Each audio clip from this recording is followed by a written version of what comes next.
Salut les amis, dans notre édition d'aujourd'hui, nous allons discuter des nouvelles importantes du monde du football de cette semaine. Les passions autour du Ballon d'Or ne retombent pas, et à Manchester, un changement d'entraîneur était attendu. José Mourinho a encore une fois donné à la presse de quoi parler. Nous allons tout couvrir maintenant. J'attends vos likes et abonnements à notre chaîne pour ne pas manquer les dernières nouvelles et analyses pour les paris les plus lucratifs. Votre activité dans les commentaires et votre abonnement montreront que cela vous intéresse. Prêt? Alors commençons. Et les amis, un instant. Sur notre chaîne Telegram, nous partageons quotidiennement des pronostics gratuits et sûrs avec un très haut taux de réussite. Tout ce que vous devez faire, c'est simplement vous abonner à notre chaîne Telegram. Le lien est dans la description ou dans le commentaire épinglé. Abonnez-vous absolument et pariez avec nous. José Mourinho et Manchester United. Ça faisait longtemps qu'on n'avait pas entendu parler de José, et récemment, il a fait une déclaration intéressante. Il est prêt à prendre une équipe au bas du classement et la remonter. Beaucoup ont pensé qu'il parlait de Manchester United, qui perd clairement des positions ces dernières années. Cependant, Mourinho lui-même a éclairci ses propos.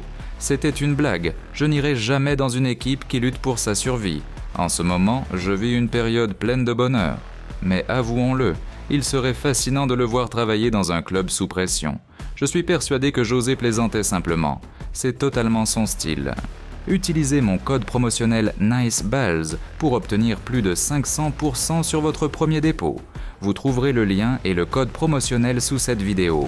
Passons à la nouvelle principale. Erik ten Hag a été licencié de son poste d'entraîneur principal de Manchester United, ce que beaucoup attendaient depuis longtemps. Sa place sera prise par Ruben Amorim, qui entraîne actuellement le Sporting. L'équipe portugaise a déjà confirmé son départ et Manchester United est prêt à payer 10 millions d'euros de compensation.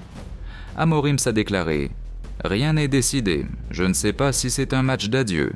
Une réponse assez imprécise, n'est-ce pas? Surtout étrange quand la presse la plus autorisée sait déjà tout. Cependant, son départ semble proche. Il est intéressant qu'il ait posé comme condition la signature de 3 footballeurs du Sporting, dont la valeur de marché totale avoisine les 140 millions d'euros. Real Madrid et la cérémonie du Ballon d'Or. Pendant ce temps, le Real Madrid a boycotté la cérémonie du Ballon d'Or, invoquant un manque de respect envers le club.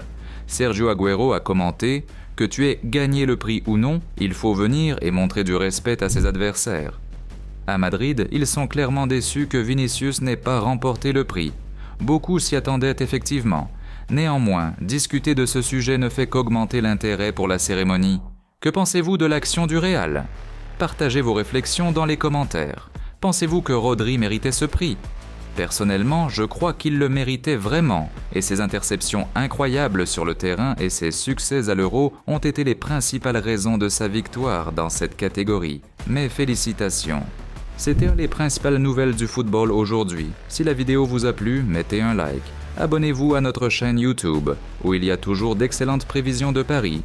N'oubliez pas notre chaîne Telegram pour les actualités et les discussions. Et pour les nouveaux abonnés, j'ai un pari VIP gratuit avec un bon coefficient. On se retrouve dans le prochain épisode, à bientôt.